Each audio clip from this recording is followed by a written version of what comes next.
마가복음 14장 32절에서 42절까지 제가 대신 봉독해 드리겠습니다. 하나님의 말씀을 들으십시오. 그들이 겟세마네라가 하는 곳에 이름에 예수께서 제자들에게 이르시되 내가 기도할 동안에 너희는 여기 앉아 있으라 하시고 베드로와 야고보와 요한을 데리고 가실새 심히 놀라시며 슬퍼하사 말씀하시되 내 마음이 심히 고민하여 죽게 되었으니 너희는 여기 머물러 깨어 있으라 하시고 조금 나아가사 땅에 엎드려 될 수 있는 대로 이때가 자기에게서 지나가기를 구하여 이르시되 아빠 아버지여 아버지께서는 모든 것이 가능하오니 이 잔을 내게서 옮기시옵소서. 그러나 나의 원대로 마시옵고 아버지의 원대로 하옵소서 하시고 돌아오사 제자들이 자는 것을 보시고 베드로에게 말씀하시되 시몬아 자느냐 너가 1시간도 깨어 있을 수 없더냐 시험에 들지 않게 깨어 있어 기도하라 마음에는 원이로되 육신이 약하도다 하시고 다시 나아가 동일한 말씀으로 기도하시고 다시 오사 보신즉 그들이 자니 이는 그들의 눈이 심히 피곤함이라 그들이 예수께 무엇으로 대답할 줄 알지 못하더라. 세 번째 오사 그들에게 이르시되 이제는 자고 쉬라 그만 되었다 때가 왔도다 보라 인자가 죄인의 손에 팔리느니라 일어나라 함께 가자 보라 나를 파는 자가 가까이 왔느니라. 아멘. 본문 말씀은 예수님께서 악한 자들에게 잡히시기 직전에 일어난 사건을 기록하고 있습니다.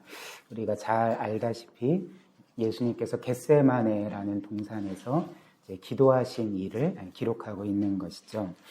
그래서 우리가 지난번 시간에 본 것처럼 예수님은 이제 마지막으로 제자들과 유월절 식사를 마치신 후에 감난산이라는 그리고 오늘 우리가 보는 이 성경에 기록된 이 겟세마네 동산이라는 곳으로 가셨습니다.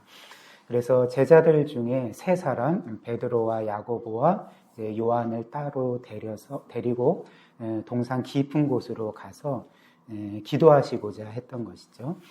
오늘 이 말씀은 예수님께서 마지막으로 하나님께 간절하게 기도하신 사건을 기록하고 있지만 이 겟세마네 기도 사건은 우리에게 복음의 핵심에 대해서 잘 알려주는 말씀이라 할 수가 있습니다.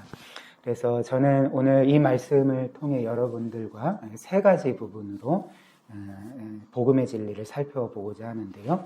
첫 번째는 예수님의 두려움을 살펴볼 것이고요. 두 번째는 그와 반대된 제자들의 잠을 살펴볼 것입니다. 그리고 마지막 세 번째로는 이 말씀을 간단하게 적용하고 말씀을 마무리하고자 합니다. 첫 번째로 우리가 본문에서 살펴볼 수 있는 것은 예수님의 갑작스러운 두려움입니다.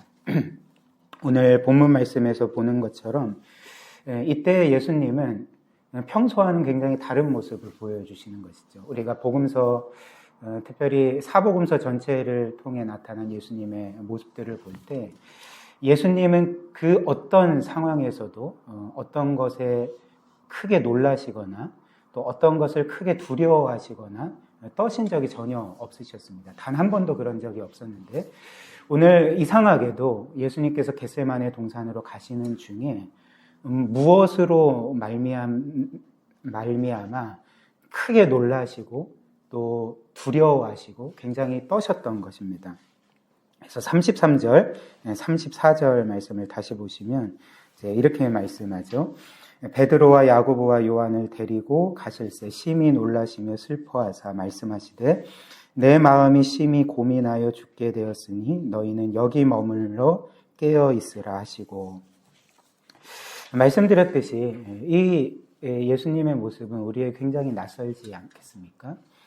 그 어떤 고난과 역경이 와도 늘 당당하시고 또 모든 것을 헤쳐나가셨던 주님께서 웬일인지 기도하러 가시는 중에 크게 놀라시고 심히 두려워하시고 떠셨던 것이죠. 근심하셨던 것이죠.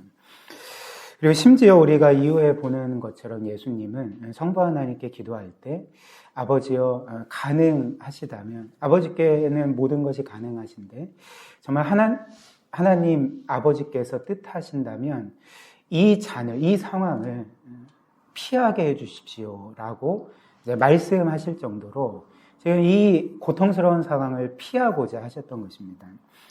그리고 동일한 사건을 기록한 누가복음 22장을 보면 이 당시 예수님께서 기도하실 때에 예수님에게서 땀이 핏방울과 같이 떨어졌다, 이렇게 기록을 하고 있거든요. 그러니까 예수님의 그 땀방울에 그렇게 피가 섞여서 그렇게 땅에 떨어졌다고 우리에게 알려주는 것이죠.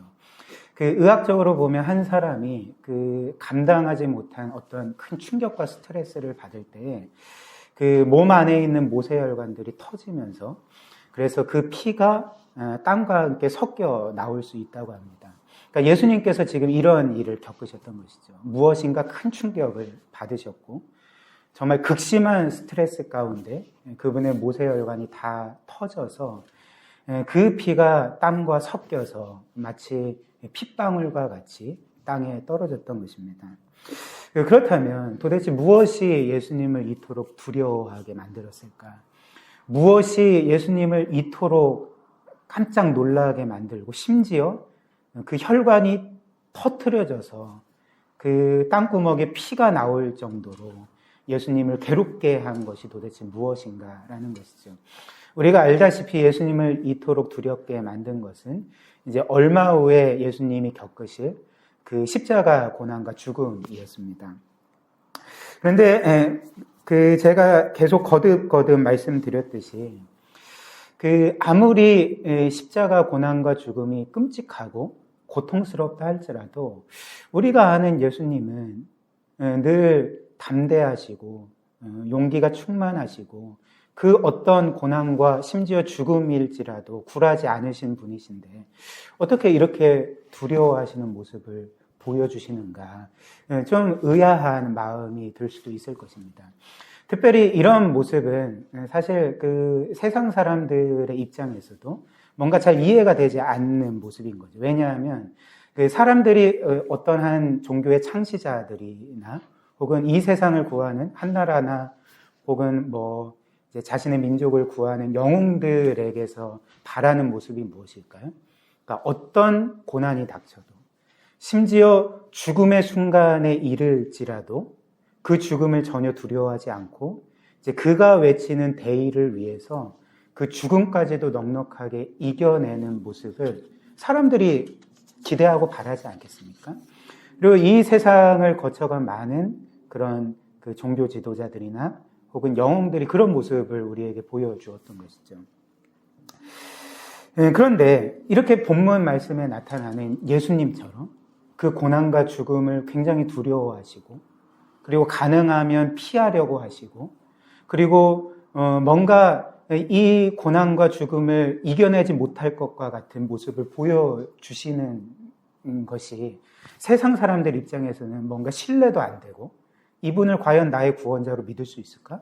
이렇게 죽음을 두려워하는 자가 어떻게 나를 죽음에서 구원할 수가 있단 말인가? 그러니까 이런 반응을 보이는 게 이제 어떤 면에서는 당연하지 않겠습니까? 또한 예수님의 이런 모습은 성경에 기록된 이제 그분을 믿고 따르는 많은 믿음의 사람들보다 못한 것처럼 보이게 됩니다. 우리가 성경을 보면 그 죽음의 순간을 담대하게 맞이한 순교자들이 여럿 기록되어 있지 않겠습니까? 생각해 보면 어떤 사람들이 있을까요? 일단 구약에 보면 다니엘의 세 친구가 있겠죠. 그래서 다니엘의 세 친구가 바벨론 왕의 명령에 의해서 풀무불에 던져졌을 때 어떤 모습을 보였습니까? 그러니까 두려워하지도 않고 그 죽음을 피하려고 하지도 않고, 이제 저는 하나님 안 믿고 왕을 나의 신으로 모시겠습니다, 이렇게 말하지도 않고 도리어 전혀 두려움 없는 가운데 담대하게 그 풀무불 속으로 들어가지 않았습니까? 또한 누가 있겠습니까? 신약에 보면 스데반이 있죠. 스데반도 이제 복음을 전하다가 그 악한 자들에게 이제 처참하게 죽임을 당하게 될 그 순간에 도리어 그 고난과 죽음을 두려워하지 않고 도리어 그 영혼들을 불쌍히 여기고 긍휼히 여기면서 이들의 죄를 용서해 주십시오라고 하면서 어떤 면에서는 담대하게 그 순교의 순간을 맞이하지 않았습니까? 또한 성경에 기록되어 있지 않지만 교회 전승에 따르면 사도 바울도 이제 순교할 때 로마에서 참수형을 당했는데요. 아마도 그가 성령의 감동에 의해서 쓴 로마서의 말씀과 같이 그 그리스도의 사랑에 의해서 그리고 하나님을 굳세게 믿음으로써 그 죽음까지도 넉넉하게 이겼을 것입니다. 또한 사도 베드로는 어땠을까요? 그 또한 이제 로마에서 순교를 했는데 그때 그 베드로에게 그 내려진 그 사형 선고는 십자가형이었습니다. 근데 그때 그 베드로가 어떻게 이야기를 했냐면 교회 전승에 따르면 내가 어떻게 나의 사랑하는 주님과 같이 십자가에 똑바로 못 박혀 죽을 수가 있겠습니까? 저는 주님과 다르게 십자가에 거꾸로 못 박혀 죽겠습니다. 라고 하면서 자청해서 그렇게 십자가에 거꾸로 못 박혀 죽었다는 그 전승이 지금까지 내려옵니다.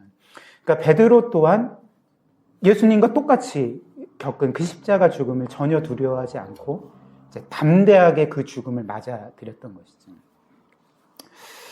그리고 교회의 역사를 보면 이렇게 사도 바울과 또 베드로뿐만 아니라 사실 많은 순교자들이 있습니다.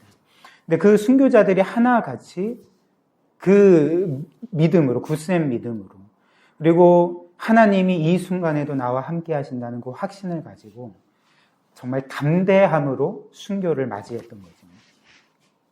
근데 예수님은 어떠십니까? 지금 예수님께 다가오는 그 고난의 순간, 그 죽음의 순간을 지금 굉장히 놀라하시고 두려워하시고 어떻게 하면 가능하면 이 십자가를 피할 수 있지 않을까라고 하면서 하나님께 그렇게 간절하게, 물론 짧은 순간이었지만 그렇게 이 십자가 고난과 죽음을 피하고자 하는 모습을 보여주시지 않습니까? 그렇다면 그 예수님께서 왜 이렇게 놀라시고 두려워하셨을까? 왜 이 십자가를 그 순간 피하려는 생각을 가지셨을까라는 것이죠. 그 답이 36절에 있습니다. 36절 다시 보시면 이렇게 말씀하시죠. 이르시되 아빠 아버지여, 아버지께서는 모든 것이 가능하오니 이 잔을 내게서 옮기시옵소서. 그러나 나의 원대로 마시옵고 아버지의 원대로 하옵소서. 이렇게 말씀하셨습니다. 지금 예수님은 자신이 겪으실 십자가 고난과 죽음을 단 한 단어로 표현하고 계십니다. 그 단어가 무엇입니까?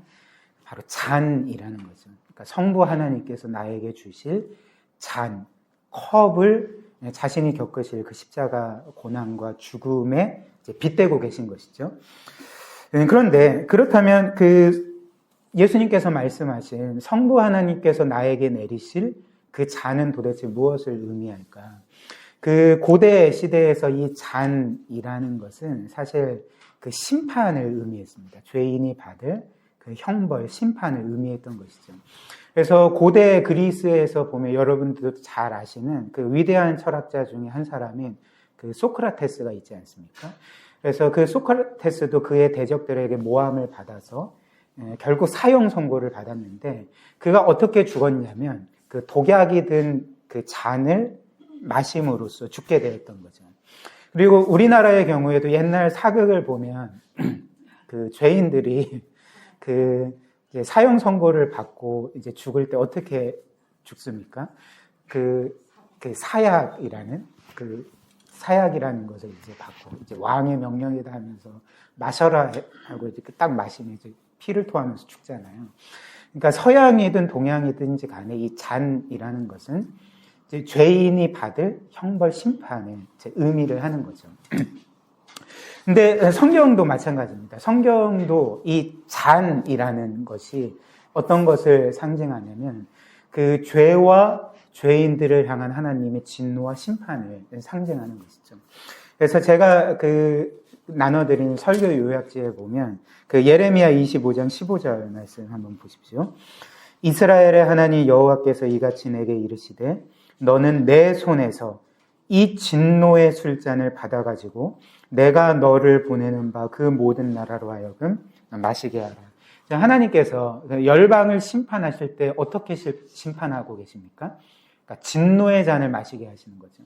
그래서 그로 하여금 하나님의 진노와 심판을 받게 하시는 거죠. 신약에서도 마찬가지입니다. 요한계시록 14장 10절을 보면 이렇게 말씀합니다. 그도 하나님의 진노의 포도주를 마시리니 그 진노의 잔에 섞인 것이 없이 부은 포도주라. 거룩한 천사들 앞에 어린 양 앞에서 불과 유황으로 고난을 받으리라. 마지막 날 하나님께서 우리 주 예수님께서 이 세상을 심판하실 때에 이제 하나님의 진노의 포도주로, 진노의 잔으로 이 세상 모든 악한 자들, 악한 영들을 심판하시는 것이죠. 그렇다면 그 예수님께서 아버지여, 아버지께서 내게 주실 이 잔을 피하게 해주십시오 라고 할 때 그 잔의 의미가 분명해지지 않았습니까? 지금 예수님께서 말씀하고 있는 잔, 예수님께서 그토록 깜짝 놀라시고 두려워하시고 그래서 순간이었지만 피하고자 하셨던 그 잔이 무엇이었습니까? 바로 아버지께서 자기에게 내리시는 그 진노와 심판을 미리 보시고 그렇게 깜짝 놀라시고 심히 두려워하셨던 것이죠. 이것이 우리에게 알려주는 바는 예수님이 겪으실 그 십자가 고난의 죽음은 바로 성부 하나님께서 그분에게 내리시는 그 죄에 대한 하나님의 진노와 심판이었음을 우리가 알게 되는 것이죠. 즉, 정확하게 말씀을 드리면 예수님의 십자가 고난과 죽음은 원래 우리 모두가 우리의 죄 때문에 받았어야 돼. 지옥에서 영원히 받았어야 될 모든 하나님의 진노와 심판과 그 고통의 총합이었다는 것입니다. 이 총합이라는 단어에 주목하십시오. 그러니까 총합이었다는 것이죠. 이사야 53장 4절부터 6절을 우리에게 잘 알려줍니다. 한번 보십시오. 여기서 그는 그 메시아 예수님을 가리킵니다. 예수님은 실로 우리의 질고를 지고 우리의 슬픔을 당하였거든 우리는 생각하기를 그는 징벌을 받아 누구에게 징벌을 받습니까? 하나님께 맞으며 고난을 당한다 하였노라. 그래서 이 당시 이 예언의 말씀을 받아들인 이스라엘 백성들은 어떻게 생각을 했겠습니까? 하나님께서 메시아를 우리에게 보내시는데 이 메시아가 하나님께 벌을 받는다고? 이 메시아가 하나님의 진노와 심판을 받는다고? 우리가 이를 어떻게 이해할 수가 있지? 메시아는 의로운 자고 우리를 구원할 자인데 어떻게 하나님의 진노와 심판을 받을 수가 있는가? 그러니까 이렇게 이해하지 않았겠습니까? 그런데 예수님께서 받으신 하나님의 진노와 심판은 사실 예수님의 죄로 인해서 받은 게 아니었던 것이죠. 누구의 죄로 인해 받은 것이었습니까? 그러니까 우리 모두의 죄를 인하여서 받으신 것이었다는 것입니다. 그래서 5절과 6절은 이어서 이렇게 말하죠. 그가 찔림은 그리스도께서 찔림은 우리의 허물 때문이요 그가 상함은 우리의 죄악 때문이라. 그가 징계를 받음으로 우리는 평화를 누리고 그가 채찍에 맞음으로 우리는 나음을 받았도다. 우리는 다 양 같아서 그릇 행하여 각기 제 길로 갔거늘 여호와께서는 우리 모두의 죄악을 그에게 담당시키셨도다. 그에게 짊어지우셨도다 라고 말씀을 하는 것입니다. 사랑하는 성도 여러분, 우리는 여기에서 예수님이 왜 자신에게 다가오는 십자가 고난과 죽음을 크도록 우리에게 이상하게 여겨질이 많지 그렇게 깜짝 놀라시고 심히 두려워하신 이유를 발견하게 되지 않습니까? 예수님께서 왜 그 고난과 죽음을 그토록 두려워하셨던 것입니까? 그 고난과 죽음이 단지 한 사람이 받아야 될 고난과 죽음이 아니라 예수께서 구원받을 모든 성도들, 그 셀 수도 없이 많은 성도들이 만약 그들이 구원받지 않았다면 그들의 죄 때문에 지옥에서 영원히 받아야 될 하나님의 진노와 심판의 총합이었기 때문에 주께서 십자가 위에서 그 모든 고난과 형벌의 총합을 견디셔야 했기 때문에 하나님이신 예수님조차 그 십자가 고난과 죽음을, 그 심판을 심히 두려워하셨던 것입니다. 우리는 보통 예수님의 십자가 죽음을 떠올릴 때, 저도 그랬는데요. 그 십자가 죽음, 그 고난과 죽음을 떠올릴 때, 우리는 쉽게 예수님의 육체적 고난과 죽음만을 생각하기가 쉬운 것 같습니다. 그래서 예수님께서 십자가에서 못 박히셨을 때 그분이 겪으신 고통은 육체적인 고통일 거야. 그래서 머리에 가시면류관을 쓰시고, 그리고 양손과 발에 못이 박히시고, 허리에 창으로 찔리시고, 그래서 그런 육체적인 고통을 겪으셨어 라고 이제 생각을 할 수가 있겠지만, 사실 예수님께서 십자가 위에서 겪으셨던 고통은 육체적인 고통만이 아니었습니다. 만약에 예수님께서 십자가 위에서 겪으셨던 고통이 육체적인 고통뿐이었다면 사실 예수님의 그 고통과 죽음은 우리를 온전히 속죄하는 고통과 죽음이 될 수가 없었던 것이죠. 왜냐하면 그 예수님의 고난을 그런 식으로만 생각을 하면 단지 그 고통은 예수님 양옆에 똑같이 십자가에 못 박힌 그 두 명의 강도가 겪은 육체적인 고통뿐이었기 때문에 그랬던 것이죠.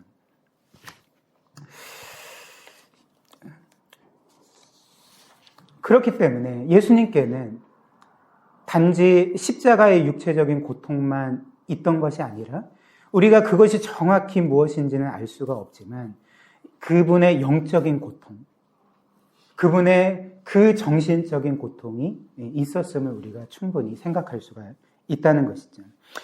왜냐하면 예수님께서 이렇게 고난당하시고 죽으신 것이, 그리고 그로 인해서 겪으신 고통이 단지 육체적인 고통이었다면 그 고통만으로는 우리의 모든 죄를 속할 수 없기 때문에 그런 것이죠. 한번 생각을 해보십시오. 우리가 만약에 예수님을 믿지 않아서 그래서 결국 죽게 되어 지옥에 가게 되면 우리가 우리의 죄 때문에 받아야 될 고난이 무엇입니까? 그러니까 지옥에서 영원토록 겪어야 될 하나님의 진노와 심판이고 그 끔찍한 무한하고 영원한 고통이 아니겠습니까? 그런데 그런 고통이 단지 십자가에서 몇 시간 받은 육체적 고통으로 속하여지겠습니까? 그 죄값이 치러지겠습니까? 그렇지 않다는 것이죠. 그렇기 때문에 예수님의 그 십자가 고통을 단지 육체적 고통으로 생각을 한다면, 그것뿐이었다면 그것은 우리의 영원한 그 죄값, 우리가 영원히 지옥에서 치러야 될 그 고통의 값을 결코 치를 수 없는 고난과 죽음이 되어버린다는 것입니다. 따라서 말씀드린 것처럼 예수님의 십자가 형벌, 그로 말미암는 고통은 단지 육체적 고통이 아니라 우리가 그것이 정확히 어떤 것인지 알 수가 없지만 그분의 끔찍한 영적인 고통과 정신적인 고통을 포함했다는 것이죠. 그래서 예수님께서는 십자가에서 육체적인 고통을 당하셨을 뿐만 아니라 그분의 영혼으로는, 그분의 마음으로는 그분 머리 위에 떨어지는 하나님의 그 무한한 진노와 심판, 우리가 지옥에서 영원히 겪어야 될 그 모든 고통의 총합을 다 합친 고통을 예수님이 십자가 위에서 온전히 받으시고 견디고 계셨음을 우리가 깨닫게 되는 것이죠. 예를 들면 지금도 싱가포르에 가면 여러분도 아시겠지만 그 죄인이 받을 형벌 중에 징역형 말고 혹은 벌금형 말고 이제 태형이라는 게 있습니다. 태형이 뭡니까? 그러니까 매로 때리는 거죠. 죄인을 매로 때리는 거죠.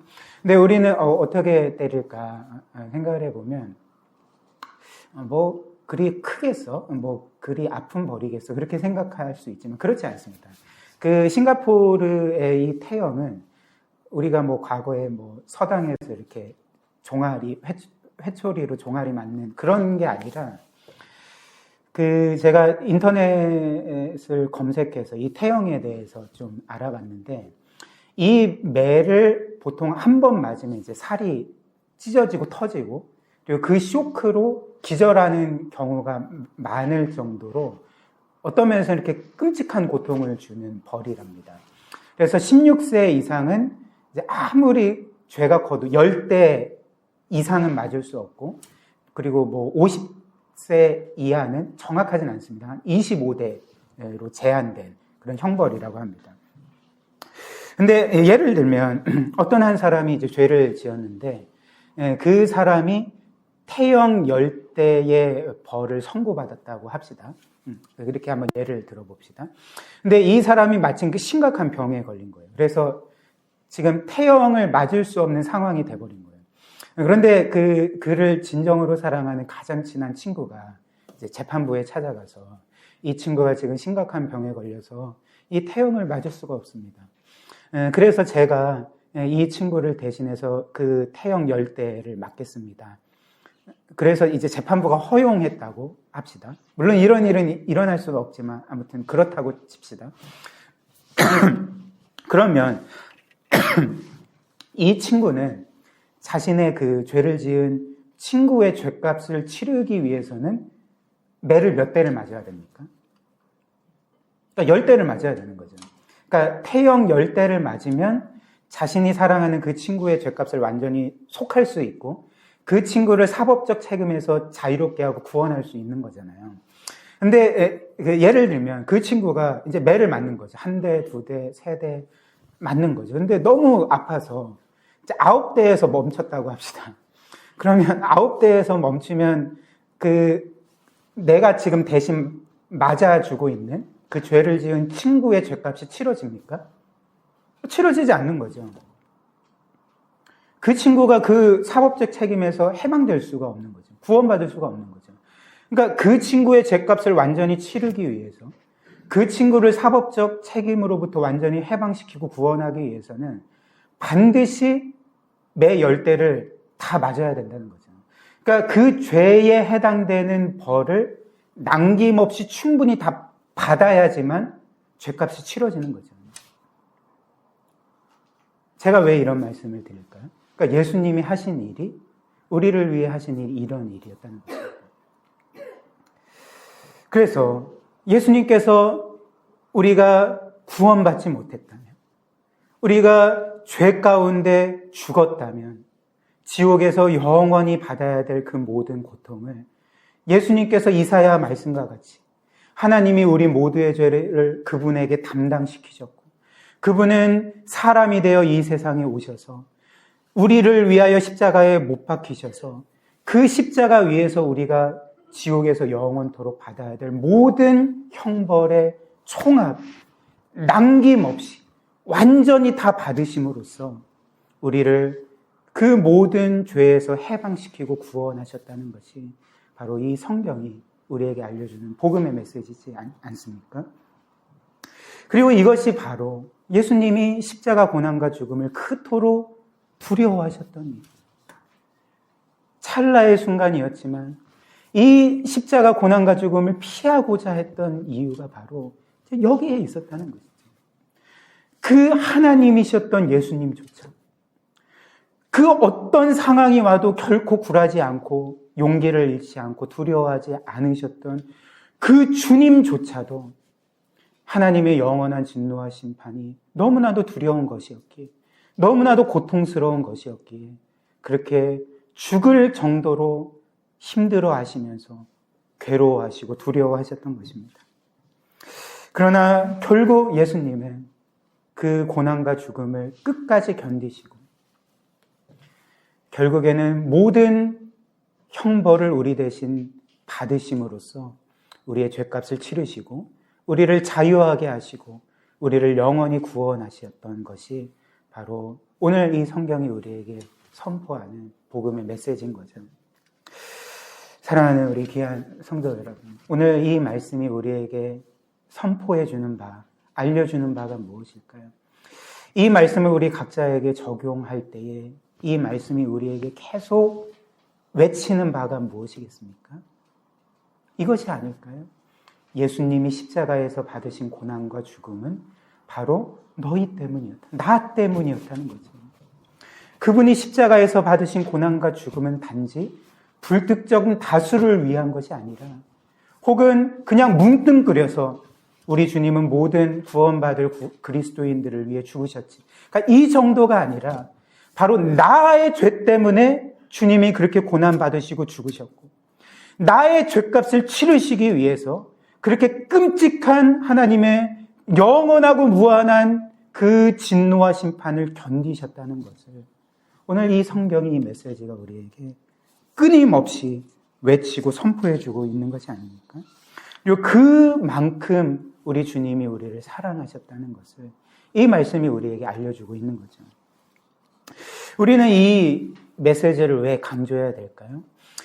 이 메시지를 강조해야 될 이유는 우리는 그 신앙생활을 해 나가면서 이 예수 그리스도의 십자가 고난과 죽음을 단지 굉장히 뭔가 뭉뚱그려서 생각할 때가 많기 때문에 그렇습니다. 뭔가 주님이 이렇게 고난받으시고 죽으신 것이 불특정 다수를 위한 고난과 죽음인 것처럼, 혹은 그냥 애매하게 내가 알지도 못하는 모든 그리스도인들을 위해 죽으시고 나와는 별로 상관없는 것처럼 여길 때가 많기 때문에 우리는 이 메시지를 강조해야 한다는 것이죠. 그렇기 때문에 우리가 늘 기억해야 될 것은 우리 주님의 이 고난과 죽음은 나를 위한 것이고 나의 죄악을 위한 것이었고 나의 죄책을 위한 것이었고 다른 사람이 아니라 1차적으로는 나를 그 모든 죄와 사망과 영원한 죽음으로부터 심판으로부터 구원하기 위한 그 주님의 고난과 죽음이었음을 우리가 끊임없이 기억하고 우리의 삶에 적용해야 한다는 것입니다. 그리고 우리가 이렇게 주님의 고난과 죽으심이 바로 나를 위한 것이었음을 늘 기억할 때 우리는 진정으로 주님을 사랑할 수 있게 되지 않겠습니까?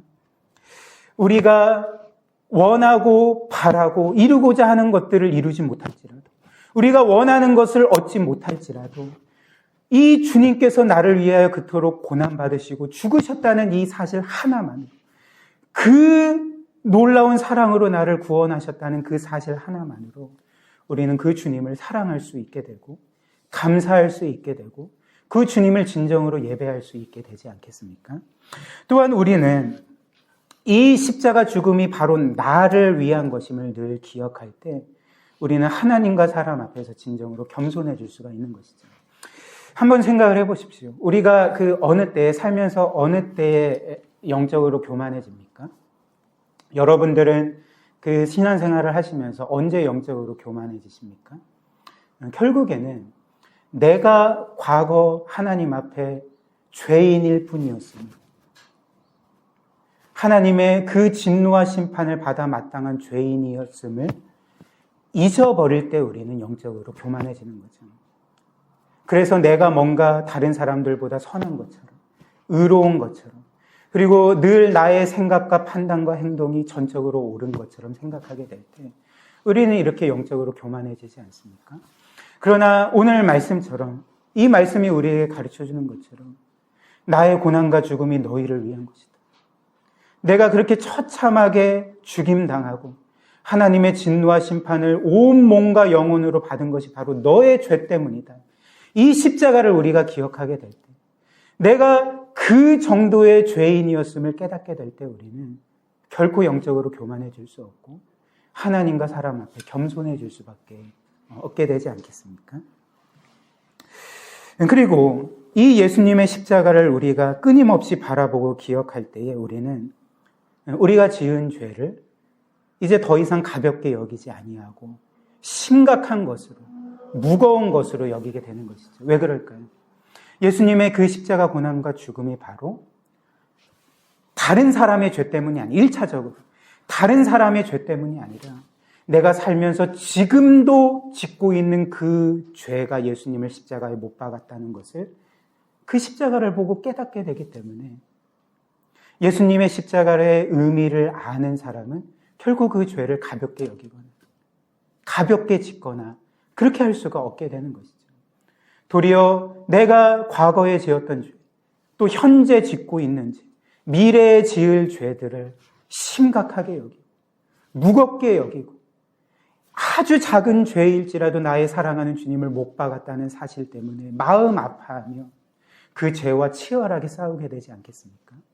그리고 더 나아가 이제는 그 주님이 거룩하신 것처럼 그 주님이 자신의 생명을 내던지시면서까지 우리에게 바라셨던 그 거룩한 삶을 살아가기 위해서 애쓰게 되지 않겠습니까? 이것이 우리가 십자가를 바라볼 때 우리의 삶에 일어나는 변화가 된다는 것입니다. 두 번째로 우리가 살펴볼 것은 제자들의 잠입니다. 예수님께서 이렇게 간절하게 기도하시고 제자들에게 다시 돌아오신 후에 제자들의 모습을 보셨을 때 제자들은 어떻게 하고 있었습니까? 이제 자고 있었던 거죠. 그러니까 너무 피곤했던 것입니다. 37절 한번 보십시오. 돌아오사 제자들이 자는 것을 보시고 베드로에게 말씀하시되 시몬아 자느냐 너가 1시간도 깨어 있을 수 없더냐 이렇게 말씀하셨습니다. 지금 예수님은 그 십자가 고난과 죽음이 너무나도 두려워서 정말 너무나도 마음이 괴로워서 죽을 정도로 마음이 괴로워서 제자들 중에 세 사람 베드로와 야고보와 요한에게 요청해서 나와 함께 기도의 자리로 가고 내가 기도할 때 너희는 나와 함께 깨어 있어 달라 이렇게 요청을 했는데 그러니까 뭔가 위로를 받고자 그런 요청을 했는데 지금 제자들은 모두 다 자버렸던 것이죠. 그러니까 예수님께 전혀 위로가 되지 않았던 것입니다. 그런데 주님은 이들을 어떻게 대하셨을까요? 38절 이어서 보십시오. 시험에 들지 않게 깨어 있어 기도하라. 마음에는 원이로되 육신이 약하도다. 이렇게 말씀하셨습니다. 주님은 지금 잠을 자고 있었던 제자들에게 어떻게 하고 계실까? 이들을 어떻게 대하십니까? 그러니까 놀랍게도 이들을 위로하고 계시는 것이죠. 도리어.